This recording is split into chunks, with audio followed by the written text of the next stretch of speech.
Welcome back to my channel mga kabimpo. Ayan, magandang tanghali po sa inyo.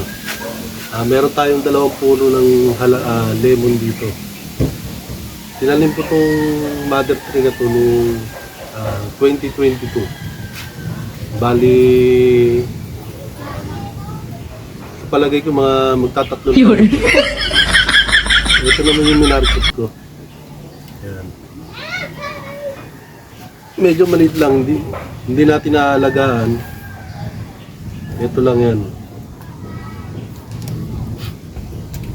Next time, ito naman ang ililipat natin sa malaking lalagyan. Dahil kulang tayong sa lupa, inuunti-unti lang natin ang paglipat sa malaking lalagyan yung mga tanim natin na halaman.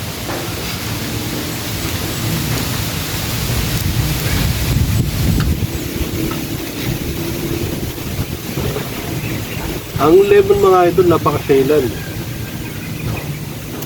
Ayaw nito ng ng matubig, yung lagi mo dinidiligan. Kaya ito, dinidiligan ko to pagka yung talagang tagaraw. Konti-konti lang.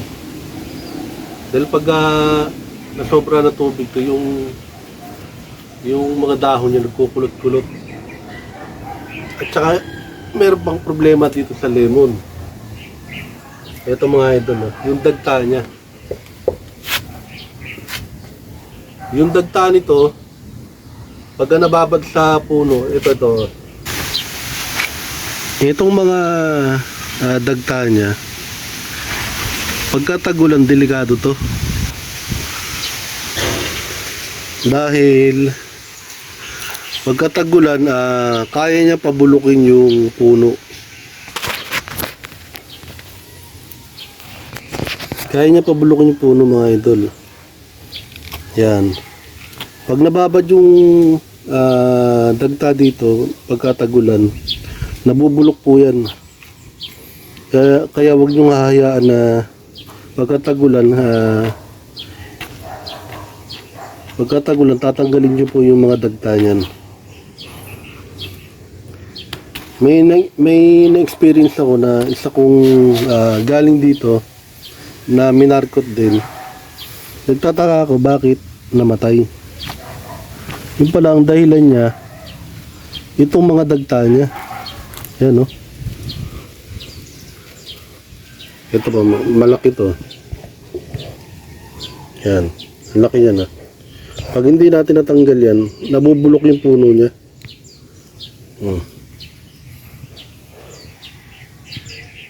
Pagkatagulan po yan na nabababad, lumalambot, parang nagiging asido sa puno, sa balat niya.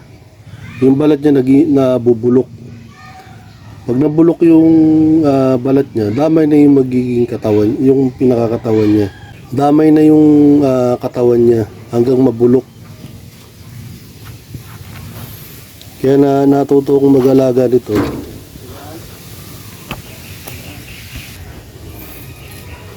Kaya pag nakikita ko daw may mga dagta, tinatanggal ko yung mga idol. Ayan dagta po yan. Yung mga itim-itim na yan. Yan.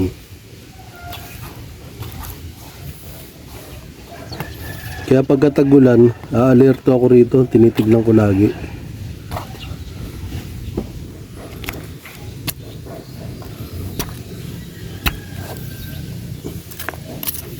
Yan, okay na yun. Lipat na natin. Ito, may dagda po. Yan. Yan yung sanhi ng pagkabulok ng mga puno natin. Matindi po yan pag nabasa ng ulan, nababad.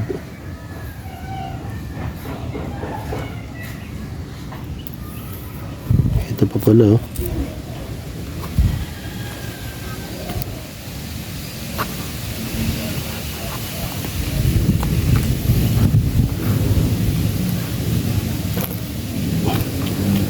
Kaya pag may lemon kayo mga idol, nagtataka kayo at bakit namamatay, tignan nyo po yung puno niya. Ito ang pangkaraniwang problema, yung dagta. Lipat na natin to.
Lagyan natin ng tae ng manok.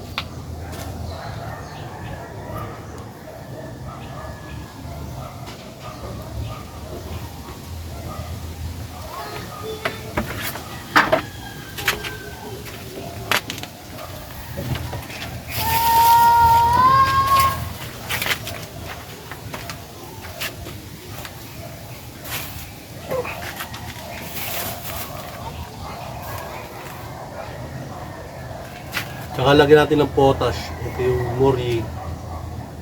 Pampatamis daw ito, pampabulaklak rin. Kunti lang.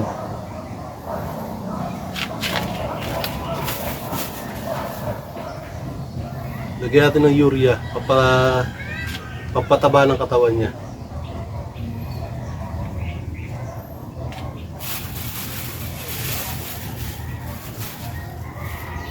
Lagyan din natin ng triple 14.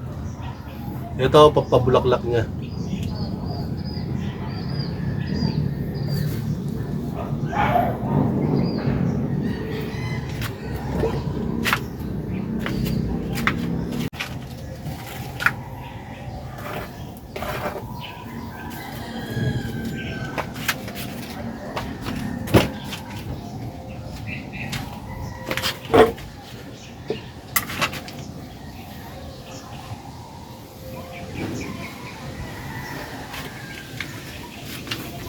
Pagka meron po kayong lemon na ganito, lagi nyo babantayan yung pinakapuno niya. Doon po nanggagaling yung dagta niya. Pagka napabayaan natin, maaaring mamatay.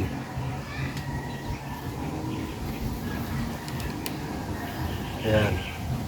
Hindi na natin didiligan to dahil basa yung lupa niya.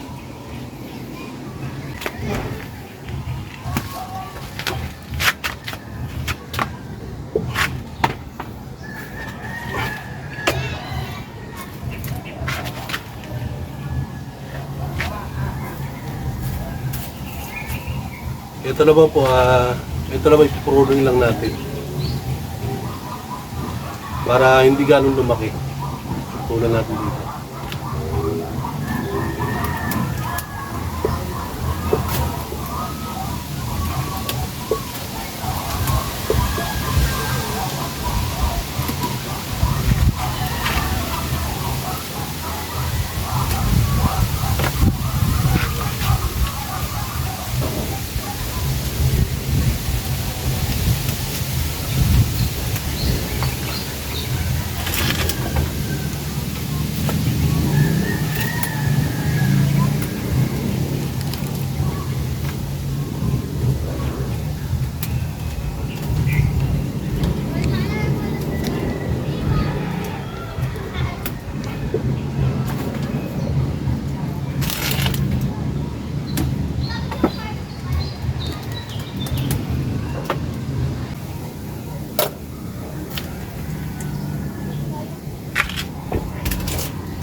Yan, ito po mga idol na ilipat na natin sa tamang lalagyan.